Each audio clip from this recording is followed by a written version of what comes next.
has it, and Yeah, I some saw others the have it other too. one, so I Yeah, was quite a really few of them concerned. have the 10 foot, yes. How far is it? How far are you gonna go into the 5 foot 20 inches? The 5 foot, it's not 5 feet, it's only, the garage is right on the Yeah, lot yeah, you're line. right on the line. So it's just like 20 Zero feet, line. 20 inches, you know. Oh, yeah. Yeah, I mean, so it's gonna be right next to the driveway. Okay. And then in the other parts of my yard, of course. And then it's gonna be 10 feet from the street because that up to the garage will barely cover my car. One car, so. This Thank you. was, I feel sorry for you. You bought the house, you know what you had in the front of it, and we had to put a stop to it. I still feel that there should be no more variances for letting a carport go that far out to the street area. The ordinance is there, and that's the way it should stand. there's Councilmember Latham's opinion. So, is there anybody else or any discussion? I agree with Jerry also. Ordinances in place that needs to be abided by. And I would agree to that, except for the fact that this was that certain circumstance that Councilmember Grant and Councilmember Pierce were speaking about, when there is literally zero room. They have, it's zero lot line, literally. They have no room. So anybody who wants to improve their lot that way is really at a disadvantage, regardless of whether or not they knew that's what they had when they got here. It was our ordinances that, in my opinion, don't actually speak to every lot that there is. And I think that, Now, remember, if we keep giving in and they keep putting up these carports, yes, there's people that's already got them in. Maybe they got a permit to do it with, maybe they didn't, I don't know. But if we keep giving into it, the next party come around the corner, they got plenty of room, and they're gonna want to put a carport up in there, up too. And I just think we need to put a stop to it, otherwise Kirby is gonna be full of nothing but house and carports. Thank you. thanks, Jared. And currently there is one at 4804 Cobb Valley, Right next door. 4806 Cobb Valley, Yep. and 4807 Cobb Valley, right in the same vicinity. And there's probably about 10 And on the there's whole 10. block. Every one Yes, has a variance. I was just saying in your Those are just specific- immediate ones, Correct. yeah. If you take her measurements, they'll line up. I'm sorry. If you take her measurements, they line up. So, you know, this is like, and I understand both the councilman's concerns. But, you know, this is one of those deals, and she's exactly right. I don't know, I wasn't on the council when that got approved. I don't know how well it did, because they built those houses right on top of each other. And there's zero measurement. They have absolutely no wiggle room. And, you know, if it's gonna be similar to the ones that are there, metal, I'm sorry. they'll be the same construction type of material that the ones that are up on both sides. It's a zero lot line on one side, and then there's about 5 or 6 feet. No, I'm saying it's the steel poles and the. Oh, yeah, it's steel poles and aluminum, yes. So actually, this would just kind of be filling in a hole that's between the two houses. That's what I'm saying. And yes, again, I understand, but you know, I don't think there is anything in an ordinance or a law, and Joe can testify to this too, being in law enforcement, everything has some wiggle room. And I don't think that it would be fair to this lady that the whole street's there, she's almost the last one. And I would like to make a motion that we accept it. Hold on. Oh, yes. Ma'am, you are you do have the understanding to where if something happens and the city has to come and access the easement, you are aware that the carport will come down, right? Okay, I just wanted to make that clear. Right. Yeah, because you're 2 feet over into the, 2 feet into the easement.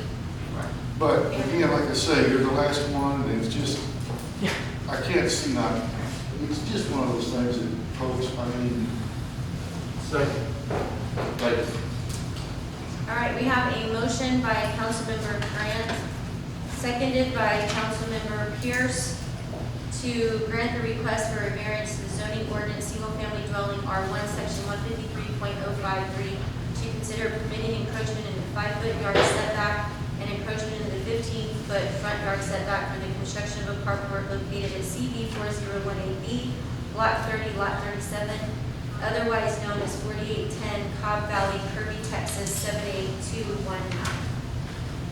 And I would like to add that also, this request was initially put in February as well, so it's been going on again for quite some time. The only thing that I would ask, if this does get approved, is that when it is built, that the city public works director, that we are watching it go up and making sure that the measurements, so that it does not encroach into the next door neighbor's house by accident. It will have to be inspected.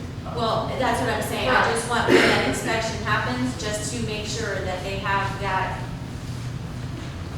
tape measure for those little bitty lot lines, because, or 0 lot lines, because, to make sure that it doesn't, at any point go over. All right, will our city manager, or is there any further discussion? Will our city manager please call roll? Councilmember Grant, Yes. Councilmember Pierce, Yes. Councilmember Lehman,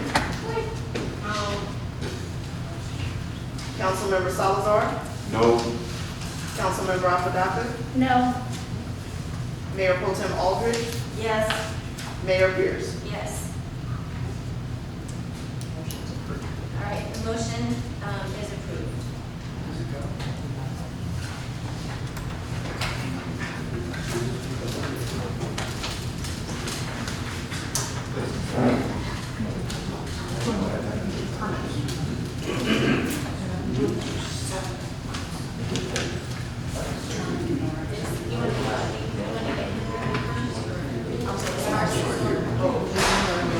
Still did.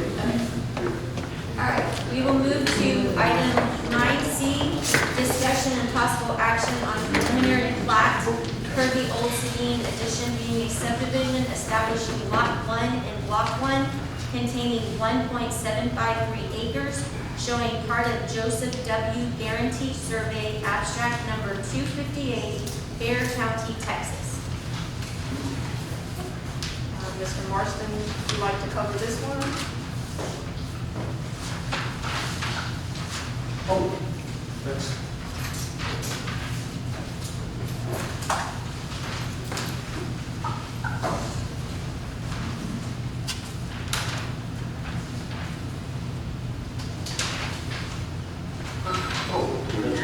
Yes, now we can.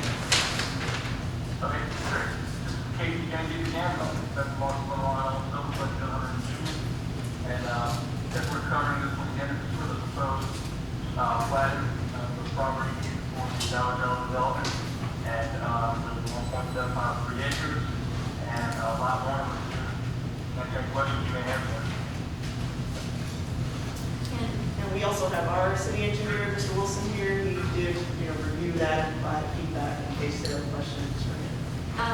We have the plats in front of us, but if one of the two of y'all can tell exactly, or tell the public about how far the Dollar General is from the back fence of the residence where that easement is. They're asking if you can explain to us the distance between the homes, that fence line behind where the Dollar General is going to be located? Sure. The distance from the home and the rear side to the Dollar General building, basically? Yes. Now, looks like from there to that line, close to 200 feet, looks like. I just wanted to. Okay, we're just making sure the public is aware. So that nobody thinks it's sitting on somebody's back fence.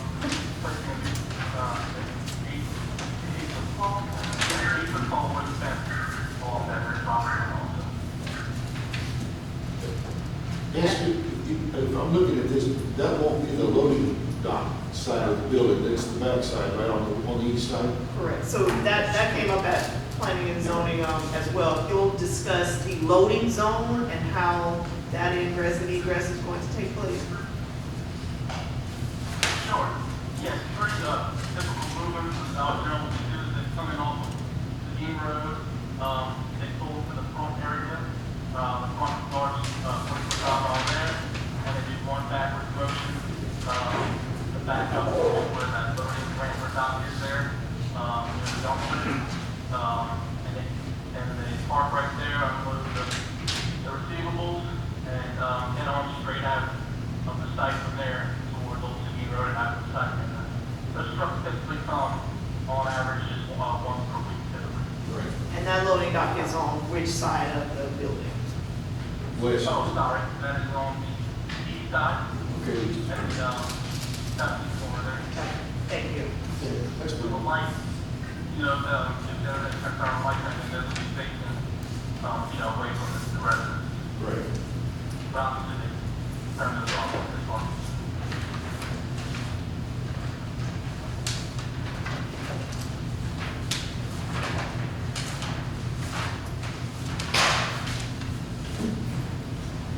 Were you having on this? And there was a resident there as well who was actually excited that it was coming in, said he would just walk there, so. Right, so yes, I forgot, that's good. Yes. C. I'll learn to read when you do.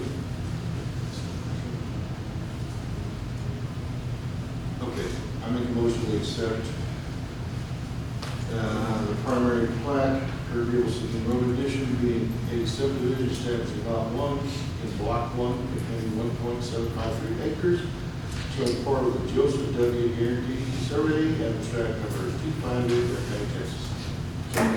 We have a motion by Councilmember Grant, seconded by Councilmember Salazar, to accept the preliminary plat Kirby Old Seguin Edition being a subdivision established lot 1 and block 1 containing 1.753 acres, showing part of Joseph W. Guarantee Survey abstract number 258, Bear County, Texas.